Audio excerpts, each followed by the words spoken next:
Welcome guys to today's video. Today we're looking at Proverbs 28. There are quite a few verses I want us to look at today. Verse 1 says, "The wicked run away when no one is chasing them, but the godly are bold as lions." So today's quite a lot of this personality, the wicked and the godly. Quite a lot of verses are dealing with this, and we can see that the wicked runs away when there's no one chasing them, and the godly are bold. So the wicked has no peace. Why? Because it's wicked. It's like someone who's a criminal. Let's say someone knocks on the door. The criminal will be an alert, or maybe it's the police. They have no peace, whereas the godly has nothing to fear. Verse 4 says, "To reject the law is to praise the wicked. To obey the law is to fight them." This is talking about understanding the law, following the law. When there is a country without a good law system, will not prosper. A house where there is no law will not prosper. So the godly knows that the law is very important and they follow it, whereas the wicked, of course, as the definition, don't.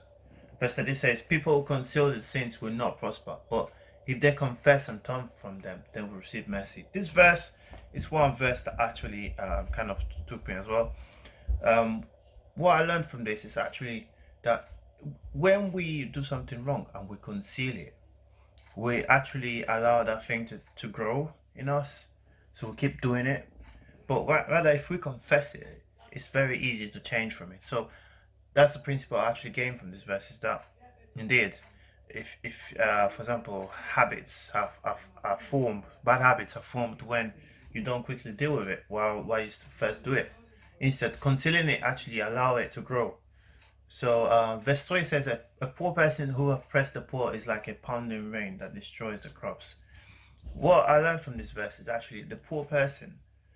So this is not a rich person oppressing the poor. It's a poor person oppressing the poor. It's like you oppressing your own kind. You will never prosper. So it's saying it destroys the crops. Crops is food. Crops is what everybody needs, especially the poor. So it's like pounding rain that destroys the crop means you're basically destroying the crop from its roots. It's so bad. The Bible is basically saying a poor oppressing the poor is worse than actually, if he was a rich person, because at least we know he's a rich person. So what's the character of the wicked? In this passage we see a lot of things pointed to the wicked. So the first is that they're scared from verse 1, from verse 2 that they are corrupt, from verse 3 that they are dishonest. Verse 9 it says, God detests the prayers of a person who ignores the law. So a person who is wicked. So it says that their prayers will not be answered. Why? Because they're wicked. Verse 22 says, greedy people try to get rich quick, but don't realize they're headed to poverty, so they will be destroyed.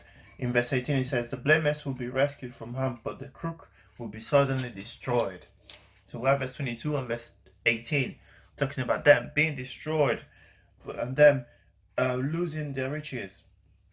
It said, because who is the wicked? The wicked is someone who, in this passage, is a wicked ruler, someone that has no understanding, someone that is corrupt, is someone that is greedy, someone that does not give to the poor, as we see in verse 27, someone that's poor, someone that's dishonest. So it says cursed in verse 27. Read verse 27, which says, whoever gives to the poor will lack nothing, but those who close their eyes to poverty will be cursed. So you see, this is encouraging us to give. And it says that when we don't give, we will be cursed and wicked. So what's the character of the godly? The godly is brave, as we mentioned earlier. It's bold. They are not scared of anything. And they are enduring. So verse 2 says, when there is a moral rot within a nation, the government topples easy, but the wise and knowledgeable leaders bring stability. So there is stability when a wise rules. So verse 6, better to be poor and honest than to be dishonest and rich. So we see a lot of verses talking about no one being happy when the wicked actually rules. So there is a story in the Bible that I want us to look at today, and that's the rich man and Lazarus. It's in Luke 16. It talks about a rich man who is very rich, and although his neighbor was Lazarus, still Lazarus was still weak, that he ate the crumbs from the rich person. So for me, this epitomized greediness. The man was greedy, and he saw poor, but he ignored them, as he said in verse 27. And we see that once they go to hell, or that once both die, the the poor man is crowned with angels, and the wicked actually goes to hell. So, and he starts crying, and he's suffering, and he's suffering. He cries to for mercy, but it's too late. He doesn't obtain mercy. This just goes story so points me to the end of the wicked and the end of the good. So the good will inherit good, whereas the wicked will not. So thank you guys for this video. I hope you guys enjoyed it. Bye.